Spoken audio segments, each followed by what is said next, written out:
Before kingdoms rose, before laws were written, before power was carved into stone, authority lived inside the household. Not declared, not enforced, but practiced. In many early communities across the subcontinent, lineage flowed through the mother. Property moved through daughters. Family identity was preserved by women. Power was not distant, it was domestic. The ancestral house was not just shelter, it was structure. The eldest woman held memory. She held land records, she held ritual continuity. Marriage did not always remove a woman from her lineage. In several matrilineal communities, including parts of Kerala, Meghalaya, and the Himalayan regions, inheritance passed through the maternal line. The house remained constant. Men moved, women anchored. Authority here was not spectacle, it was stability. But structure does not remain diffuse forever. As settlements expanded into kingdoms, authority began to centralize. Courts formed, titles were granted, succession required formal recognition.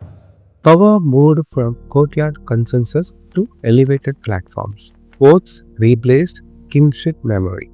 Hierarchy became visible, and visibility changed everything. With centralization came documentation.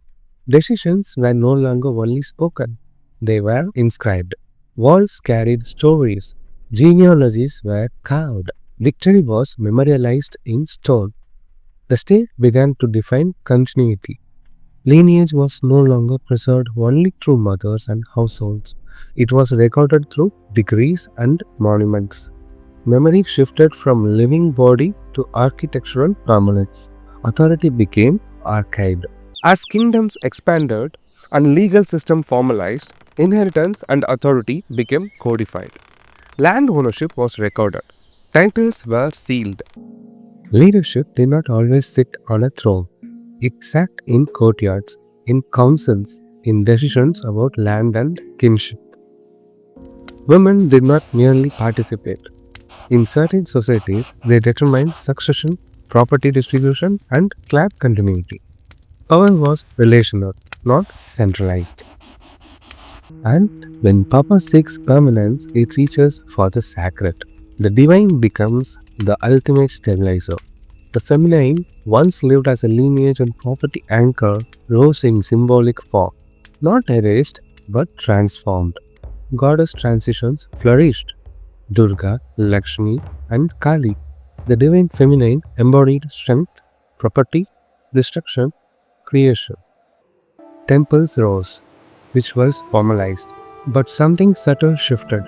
Spiritual reverence grew. Institutional authority began consolidating elsewhere. Symbol expanded, control reorganized. As kingdoms expanded and legal systems formalized, inheritance and authority became codified. Land ownership was recorded. Titles were sealed. Power moved into documented structure. Colonial legal frameworks further standardized property laws. Matrilineal systems weakened in many regions, not erased overnight but layered over. The household no longer defined authority alone, institutions did. Yet, tradition does not vanish, it adapts. In courtyards and homes, women continued to influence decision making, ritual practice, and family structure. Even when law shifted, culture remembered. Power sometimes moved into quieter forms: advisory roles, ritual guardianship, educational guidance, less visible, still present. A new generation stood between two systems: inherited memory and institutional structure.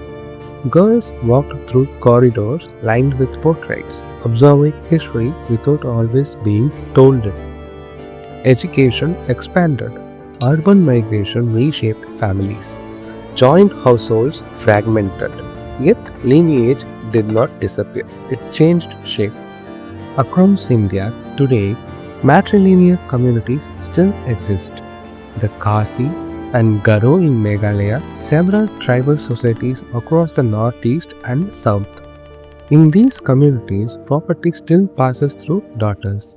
The youngest daughter may inherit the ancestral home. Clan identity remains maternal. Modernity did not erase the past, it layered over it. Some systems faded, some survived, some transformed. Matriarchy in ancient India was never a single empire. It was not uniform, it was not dominant everywhere.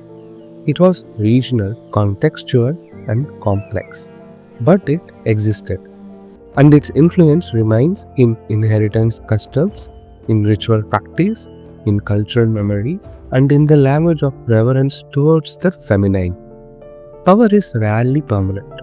It shifts, it reorganizes, and it codifies. But memory endures, and continuity does not always shout. Sometimes it stands quietly between house and horizon.